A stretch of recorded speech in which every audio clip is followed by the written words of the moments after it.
guys, welcome back to my channel, and welcome to my weekly wrap-up video.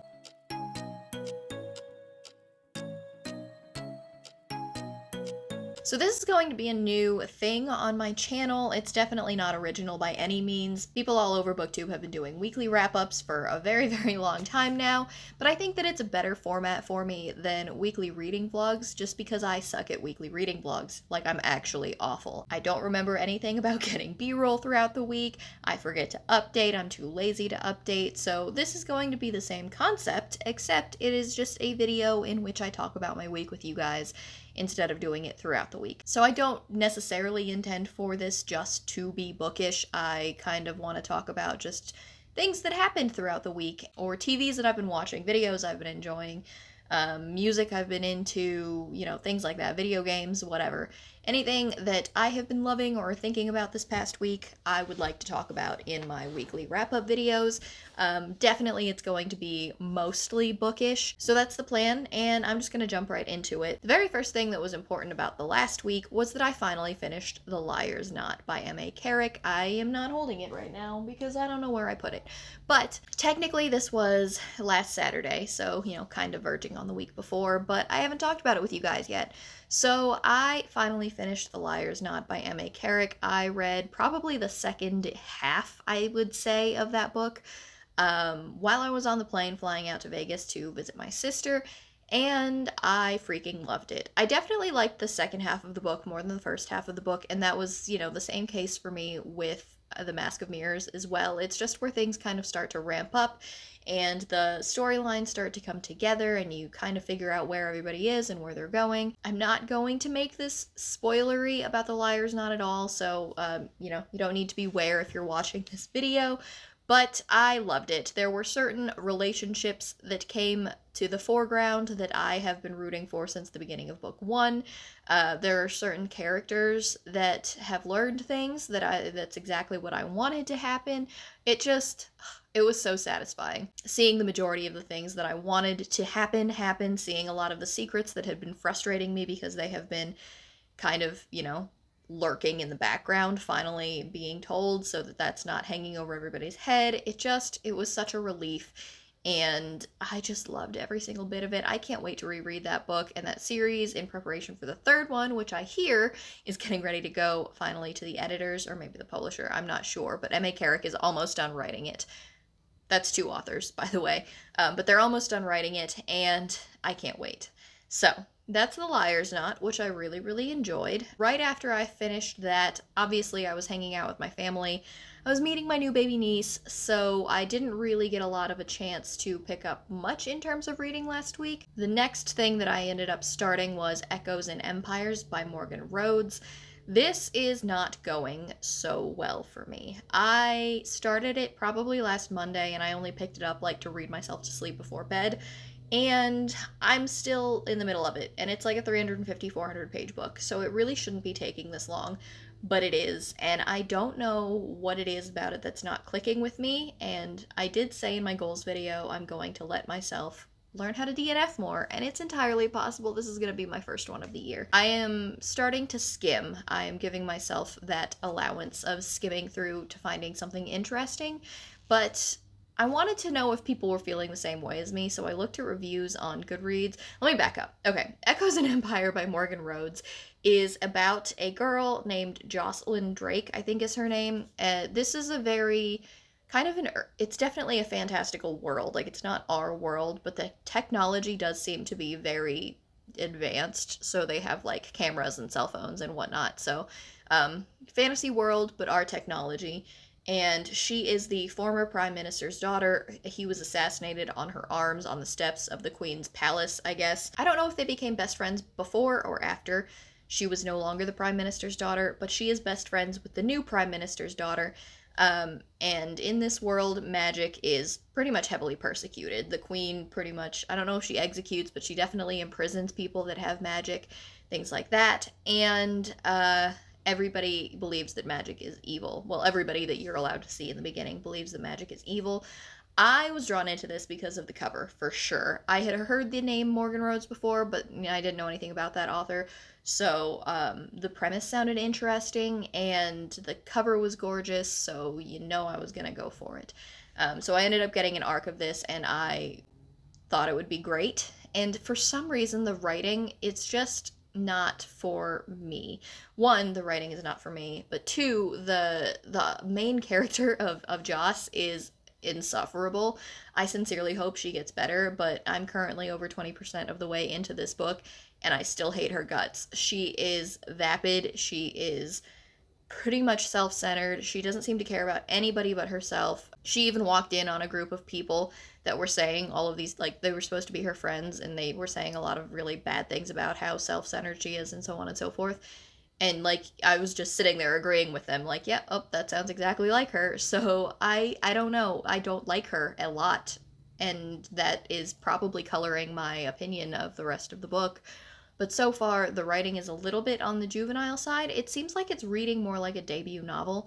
I don't really, I don't know, something about it feels clunky to me. The way that the people are acting, the dialogue, something about it is just very clunky. I don't have any real specific examples to tell you guys about why it's not working for me, but it is not. But y'all know how I am, and DNFing is difficult. So we're skimming. I am allowing myself to skim, and we are hopefully going to finish that within the next day or so, and I can move on to something else, as it is the end of January, and I have other things that I would like to read. But speaking of other things that I would like to read, upon recommendation, I had asked on Twitter and on Instagram what book I should take with me on vacation to read after I finished The Liar's Knot. Almost unanimously, The Love Hypothesis by Ali Hazelwood won. There was one other vote for Jade City by Fonda Lee, which I did end up taking, but I did not end up starting, just because, lack of a time to read. And so I kind of started The Love Hypothesis while I was there, but I barely got into it at all. Well, I started and finished it for real yesterday.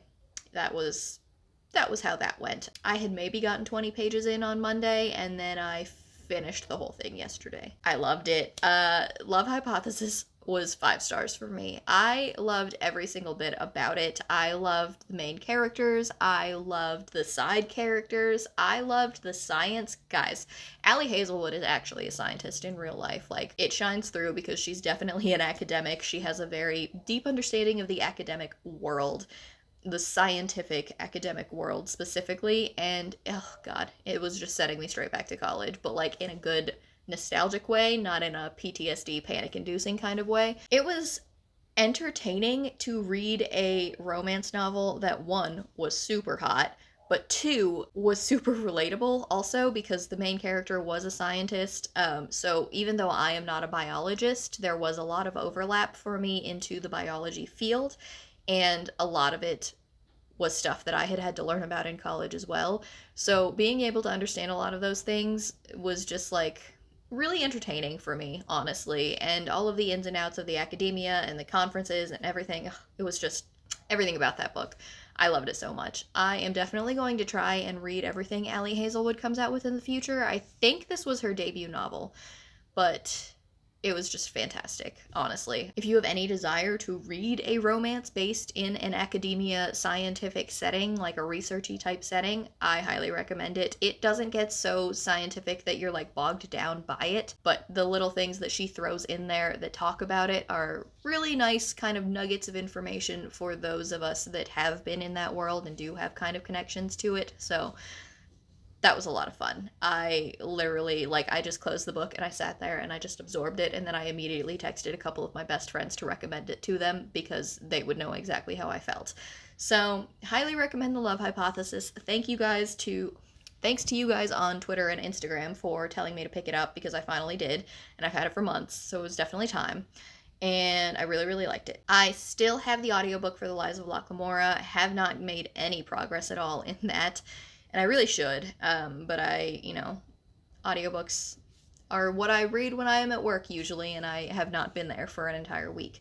In terms of everything else, John managed to find Final Fantasy VII, like the original Final Fantasy VII, for the Switch for super cheap last week, so we both started playing that. Me for the second time since I was like 8, I think. I was very young when I first started playing Final Fantasy VII on the like original PlayStation.